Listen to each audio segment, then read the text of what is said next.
and today I am reviewing the Broadway premiere of Yellowface, written by David Henry Hwang, directed by Leigh Silverman, running through November 24th at the Todd Hames Theater at 227 West 42nd Street in New York City. When you're finished here, hop on over to my Patreon page where you can, for as little as $1 a month, support my work here as well as my classic cinema podcast, Yesterday's Matinee. The latest episode, 8 Mile, is now available for patrons. There is also a poll up for our next run of recordings for George A. Romero's Living Dead franchise. As always, thank you to my current patrons, especially my Neo and Hamilton peer patrons, and welcome to the new ones. A link will be in the description.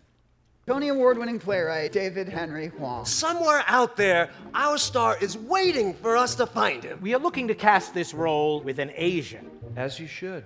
Does he look Asian to you? I have to cast this in a way that feels right to me. And I can tell an Asian when I see one. You're Asian, right? Well, my ancestry is really mixed up. Marcus is mixed race Asian. Can you imagine if this got into the papers? You know, it wouldn't be just me who'd get into trouble. It'd be you, too. Good point. Yellowface. In this day and age, Asian parts must only ever be played by Asian actors. I didn't go through those protests and hunger strikes just so some white imposter could help himself to our hard-won opportunities. But didn't you cast him? I don't want to talk about it. You have to fight the power. What power is it? To put it bluntly, white America. Why do you do all this? Because it feels good to be part of something bigger than myself. You really want to help the community? Yes, but Then take off your mask. I'm willing to go out there and lose my face. How about you?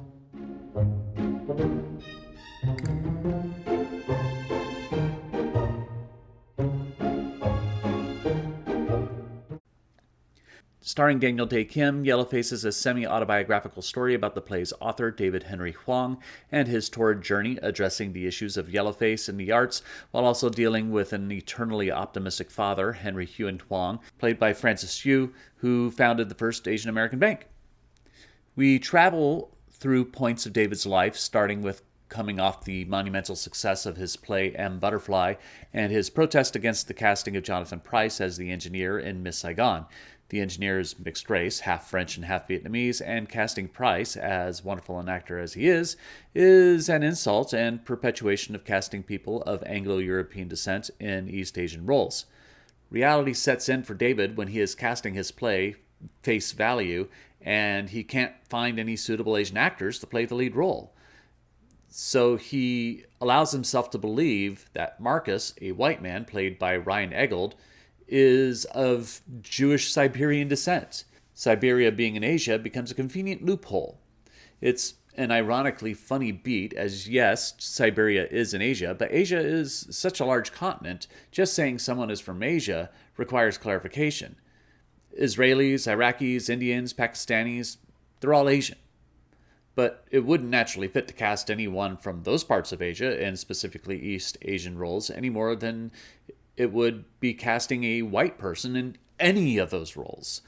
Meanwhile, Henry comes under investigation by the federal government, more specifically Republicans, for alleged ties to the Chinese government. Led by politicians like Senator Fred Thompson, the depiction of political racism spreads throughout the narrative as David attempts to resolve both situations. Yellowface is mostly a somewhat cynical comedy, dancing its humor on a pin so as not to make it too heavy that it becomes a straight drama. The other thing to remember is that Yellowface is loosely inspired by David's life, not a one-for-one retelling of fact. In the end, it's a piece of fiction inspired by true events. Ultimately, how much is true and how much isn't is less relevant than David's journey in discovering his own hypocrisy in the whole fiasco and finding whatever piece he can. This plays into the tradition of face, or losing face, in Chinese culture, giving the title of the play double meaning. There's plenty of satirical humor throughout, which hits early when he talks about the inherent problem of casting people in roles that are racially inappropriate by casting people in the supporting roles who are racially inappropriate for the roles that they're playing. The caveat being that David Henry and David's girlfriend Leah, played by Shannon, are all actually played by East Asian actors. Daniel Dae Kim, who you may know from any number of things, but I know from Lost and the remake of Hawaii Five-0, does a good job as David, embracing the self-deprecating nature of the text as David acknowledges to the audience his own follies. Francis Yu, who was in the original New York City production of Yellowface in 2007, reprises the role of Henry and is fantastic. His scenes with Daniel Dae Kim are the best in the play as he desperately tries to hold on to his patriotism in the face of discrimination as a successful Asian American by the governments of the same country he so cherishes.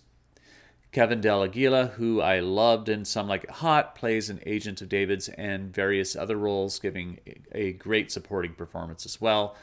The production design is fairly simple, some moving set pieces, but nothing overly dramatic. Most of the visual aesthetic feeds from Chi Chu's lighting design, which is also mostly simple, but very effective. Yellowface has a lot to address in its relatively short 1 hour and 45-minute runtime. There's the addressing of Hollywood and Broadway's long, shameful legacy of representation of East Asian people and the casting of white people in those roles. There's the Catch-22 debate that ensues in response to it.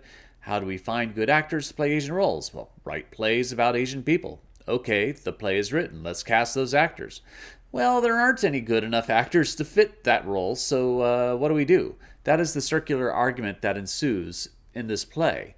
There's the cover-up of casting a white person in the said East Asian role, and also there is the political fallout of Henry's bank and the suspected ties with China. It's a lot to fit into a play in under 2 hours, but it mostly succeeds. The frenetic pace of the play, expertly directed by Leah Silverman, keeps the energy up and the audience focused, the humor light yet biting, and the drama engaging. If I had a nitpick about it, I feel the Henry banking story was glossed over a little too much. Frankly, it could have been its own play with how much political intrigue was seeping out of it. Yellowface is smart, with just enough satirical wit that keeps audiences on its toes to consider what may be or may not be appropriate when it comes to race and its representation in theater. But I am only one man's opinion, so be sure to leave yours in the comments below. If you'd like to see Yellowface, I'll leave a link in the description where you can get tickets. Also in the description will be a link to my Patreon page, so be sure to visit that as well if you want to support my work. You can also support me by liking, sharing, and subscribing, and click the notification bell to be alerted to future reviews. My next review will be the new musical No Love Songs at Goodspeed Musicals. Thank you for watching, and I will see you at the theater.